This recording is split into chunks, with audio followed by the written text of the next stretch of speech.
পাকামত দিন শেষ, আওয়ামী লীগের বাংলাদেশ। কই কি দাওয়াত দিবেন? 10টায় উঠবো, 12টায় নামবো। যদি 11টায় দেন তাও 12টায়, যদি 11:45 দেন তাও 12টায়। পাবনায় গেছি আমার দেশে 12টার সময়, দেখি হুজুর কয়টা নেই। বুদ্ধি আছে না নাই?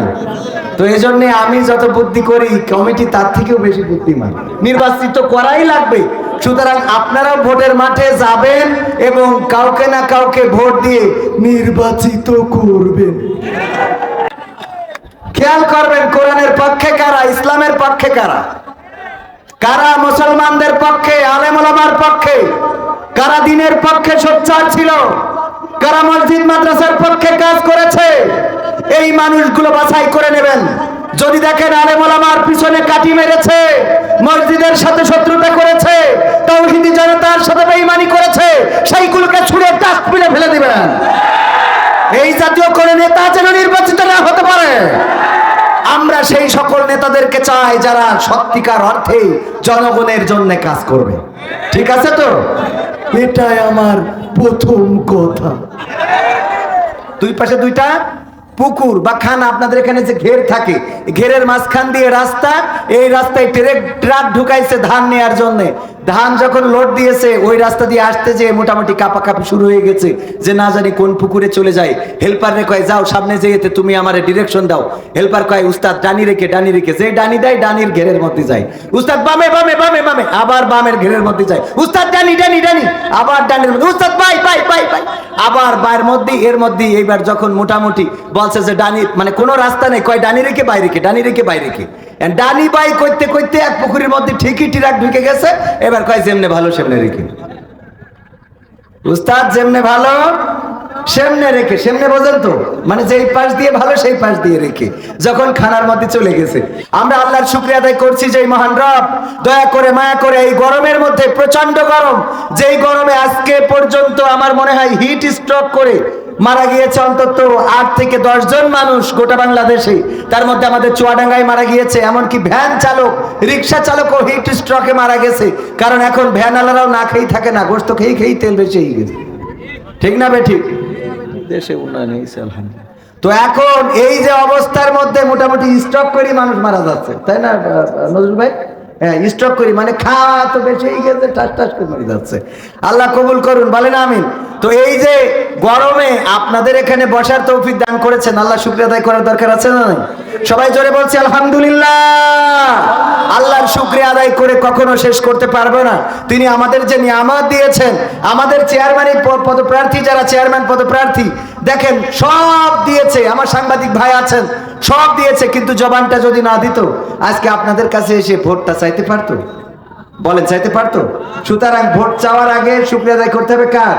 আল্লাহর, যে আল্লাহ তৌফিক দিয়েছেন। তা না হইলে এসে যদি বলতেন হতো, বলতো তোমার দিয়ে তোমারে না আমরা পারবো বুঝাইতে, না তুমি আমারে বুঝাইতে পারবা। দেখেন আল্লাহ কত নিয়ামত আমাদের দিয়েছে, আমরা শুকরিয়া আদায় করবো কার? আল্লাহ রাব্বুল আলামিন আমাদেরকে পাঠালেন খলিফা করে, কিন্তু আমরা সেই আল্লাহকে ভুলে গেলাম।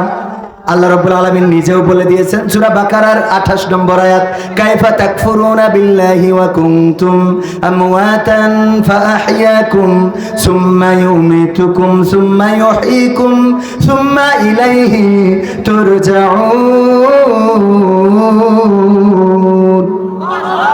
আল্লাহ বলছেন, ওগো আমার বান্দারা, কোন জিনিস তোমাদেরকে তোমাদের মহান রব আল্লাহ সম্বন্ধে ভুলিয়ে দিল, অস্বীকার করতে শিখিয়ে দিল। অথচ তোমাদের জীবন ছিল না, তোমাদের আকার ছিল না, তোমাদের আকৃতি ছিল না। আমি তোমাদের জীবন দিলাম, আবার একদিন আমি তোমাদের মৃত্যু ঘটাবো, আবার একদিন আমি তোমাদের পুনরুজ্জীবিত করব। বেলা শেষে ফিরে যাওয়া লাগবে কার কাছে? কথা কয় না, কার কাছে? আমার চেয়ারম্যানেরা ভোটে দাঁড়িয়েছেন, 5টা বছর নির্বাচিত হওয়ার পরে যদি কোনোদিন গ্রামে না আসে, যদি কোনোদিন জনগণের খোঁজ না নেয়, জনগণ কি চেয়ারম্যানের পরে খেপে যায় নাকি? কাউন্সিলে যে কোনোদিন হামলা করে নাকি? কারণ জনগণ এটা জানে আবার 5টা বছর পরে তোমার আশা লাগবে লাগবে রে। কে লাগবে না? লাগবে না। আর তা না হলে একবারে বেটি খেয়েই চলে যেতে হবে। ঠিক না বে ঠিক? তাহলে 5 বছর পরে আশা লাগবে, এই চিন্তা চিন্তা যে চেয়ারম্যানের মাথার মধ্যে থাকে, সেই চেয়ারম্যান জনগণের বিপক্ষে যাইতে পারে? কথা কয় না, যাইতে পারে? ঠিক তেমনি ভাবে শুধুমাত্র এটা বোঝানোর জন্য বললাম, আল্লাহ রাব্বুল আলামিন বলছেন কোন জিনিস তোমাদেরকে তোমাদের মহান রব থেকে ভুলিয়ে দিল, অস্বীকার করতে শিখালো, অথচ তোমাদের জীবন ছিল না। আমি জীবন দিলাম, আমি মৃত্যু ঘটাবো, আবার আমি একদিন পুনরুজ্জীবিত করব। তারপরেও তোমরা আমার কথা মনে রাখো না। এরকম বান্দা আছে না নাই? আছে। এখানে আছে কেউ? অথচ করেন তো, এখানে বসা নেই, দাঁড়ানো থাকতে পারে অনেকে। দাঁড়ানো ওরাও ভালো, আলহামদুলিল্লাহ। আমি ওনাদের আসতে বলবো না, কে জন্য ওনাদের আসতে বললে অনেকেই খুবেন, তার থেকে চলে যায়। মানে দাঁড়ায় শুনছি, হুজুরের সুখ মাঠও আসছে না, এরকম অনেকেই আছে যে একটু দাঁড়ায় শুনছিলাম, তাও হুজুর বারবার কয় খালি বসেন বসেন, তো এই জন্য আর বসবো না। তবে এখানে বসলে ফায়দা আছে না নাই? وَإِذَا قُرِئَ الْقُرْآنُ فَاسْتَمِعُوا لَهُ وَأَنصِتُوا لَعَلَّكُمْ تُرْحَمُونَ। আল্লাহ রাব্বুল আলামিন বলছেন, ও আমার বান্দারা, যখন তোমাদের সামনে কোরআন পড়া হয়, কোরআন থেকে তেলাওয়াত করা হয়, তখন তোমরা চুপ থেকে তোমাদের হৃদয়ের কান দিয়ে শোনো, যাতে করে তোমাদের উপরে আল্লাহর রহমত বর্ষণ হতে পারে। সবাই বলেন সুবহানাল্লাহ। আল্লাহর রহমত পাইলে আর কিছুর দরকার কি আছে? এই গরমের জন্য, বৃষ্টির জন্য মানুষ নামাজ পড়ে, আজকেও টেলিভিশনের নিউজ দেখলাম, রংপুরে নামাজ পড়ে আল্লাহর কাছে দুটি হাত উল্টো করে দিয়ে কাদাকাটি করছে, আল্লাহ বৃষ্টি দাও, বৃষ্টি দাও।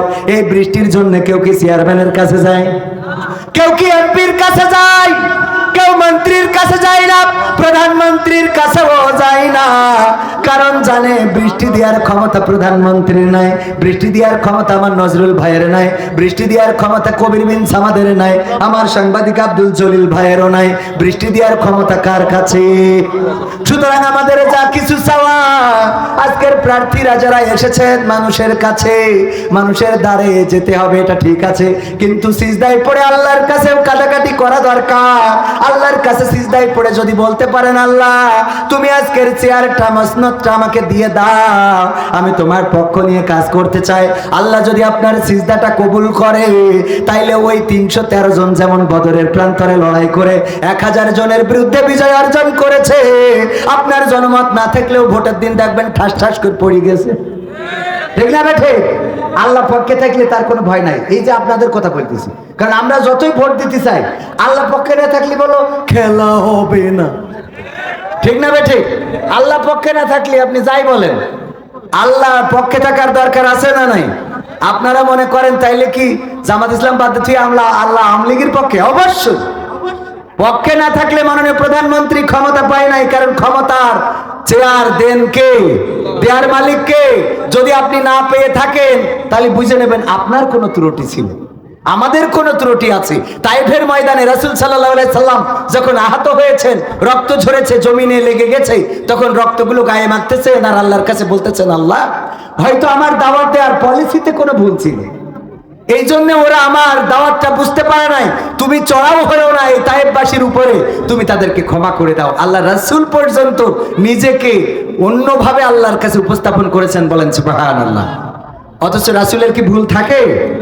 আল্লাহ রাসূল বললেন, ওগো আল্লাহ, আমি জানি না আমার দাওয়াতে কোনো ত্রুটি আছে কিনা, তায়েফবাসী আমাকে নির্যাতন করলো, রক্ত ঝরালো, পাথর মারলো, তুমি দয়া করে তায়েফবাসীর উপরে ক্ষিপ্ত হও না, তাদেরকে গজব দিও না, তাদেরকে আযাব দিও না।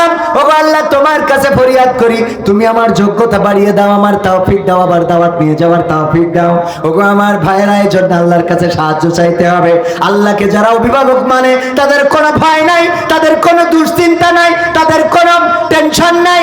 আমার চেয়ারম্যান সাহেবেরা যদি ফেল করে, তাও দুঃখ নাই, কারণ আল্লাহকে যারা অভিভাবক মানে গো, তাদের দুঃখ থাকার কথা না। ঠিক না বে? ঠিক বুঝাই দেবো ভালো করে। আমার মশিউর রহমান ভাই, জনাব মশিউর রহমান ভাইয়ের, সর্দার মশিউর রহমান, আমি আগেরটা এই জন্য খুঁজে পাচ্ছি না। আমার সর্দার মশিউর রহমান ভাই চেয়ারম্যান সাহেব, ওনার একটা গরু আছে, এই গরু মাঠে ছেড়ে দিয়ে রেখে এসেছে, মাঠ ফাঁকা, খেয়ে বেড়াও। হঠাৎ করে একটা জঙ্গল থেকে বাঘ বের হয়েছে, গরুর পিছনে ধাওয়া করেছে। গরু দৌড়াইতে দৌড়াইতে কোনো কুল না পেয়ে একটা কাদা ছিল, গর্ত ছিল বা নরম কোনো ক্ষেত ছিল, তার মধ্যে ঝাঁপ দিয়েছে। দেওয়ার পরে গরুর হাঁটু পর্যন্ত গেড়ে গেছে, আটকে গেছে। বাঘও ঝাঁপ দিয়েছে ধরার জন্য, কিন্তু বাঘের গতি ছিল বেশি। ও ঝাঁপ দেওয়ার পরে 3 হাত সামনে যেয়ে পড়ে ও কাদার মধ্যে আটকে গেছে। দুইজনই আটকে গেছে, গরু আটকাইছে, বাঘও আটকাইছে। একজন 3 হাত সামনে, একজন 3 হাত পিছনে। গরু ওই আটকে যেয়ে কোনো ছটফট টট কিছু না, খালি বসে বসে জাবর কাটাচ্ছে। বাঘ বলছে, এই গরু, তুই তো আসলেই গরু। বলছে, কে ভাই, কি হয়েছে? কি হয়েছে বলো না। না, তুই যে কাদার মধ্যে ঝাঁপ দিলি আর আমিও এর মধ্যে পড়লাম, পড়ে দুইজনই আটকালাম। এখন তো কেউ বেরোইতে পারি, মানে টাইট হয়ে যায়, যত চূড়াবালির মতো ছাড়াইতে পারতেছি না। তোরে যদি আমি ধরতে পারতাম, তাহলে আমি তোরে খাইলে অন্তত আমি বেঁচে থাকতাম। আবার তুই দৌড়ায় যদি পালাই যেতে পারতিস, তাও দুইজনই আমরা বেঁচে থাকতাম। কিন্তু এমন একটা আকাম করেছিস যে তুইও মরবি, আমিও মরবো। গরু কয়, ওগো আমার বাঘ ভাই, তাতে তোমার সমস্যা কি? কয়, আমার সমস্যা হলো এই বিপদের মধ্যে তুই জাবর কাটাস কোন টেনশন মুক্ত হয়ে, তোর মাথার মধ্যে এতটুকু চিন্তা কেন হয় না যে দুইজনই মারা যাব? এর মধ্যে জাবর কাটা আসে কিভাবে? কয়, ও আমার বাঘ ভাই গো, এই কথাটা আমি একটু খুলে বলে দিই। দেখো, আমি জাবর কেন কাটাবো না? আমার একজন মালিক আছে, আমার একজন অভিভাবক আছে, তার নাম সর্দার মশিউর রহমান। সে উপজেলা নির্বাচন নিয়ে ব্যস্ত, ভোট চেয়ে বেড়াচ্ছে। গভীর রাতে বাড়ি এসে যখন দেখবে গোয়ালে গরু নাই, তখন আমাকে আবার সাঙ্গ পাঙ্গ নিয়ে খুঁজতে আসবে। মাঠে এসে লাইট মেরে খুঁজতে খুঁজতে যখন এই কাদার মধ্যে আমাকে পাবে, আমাকে তো উদ্ধার করবে। পাশাপাশি তোরে যখন দেখবে, তোরে এই কাদার মধ্যে কবর দিয়ে তারপরে যাবে। এখন বল, আমি জাবর কাটাবো না তুই কাটাবি? জাবর কে কাটাবে? গরু। কারণ কি? তার অভিভাবক আছে। তেমনি ভাবে চেয়ারম্যানেরা যত যাই করেন, অভিভাবক যদি আল্লাহ হয়, আল্লাহকে যদি মানতে পারেন, আল্লাহকে যদি চিনতে পারেন, আল্লাহর জন্য যদি জয় পরাজয় মনে করতে পারেন, তাহলে আপনি বিজয় হইলেও ভালো লাগবে, আপনি পরাজিত হইলেও ভালো লাগবে।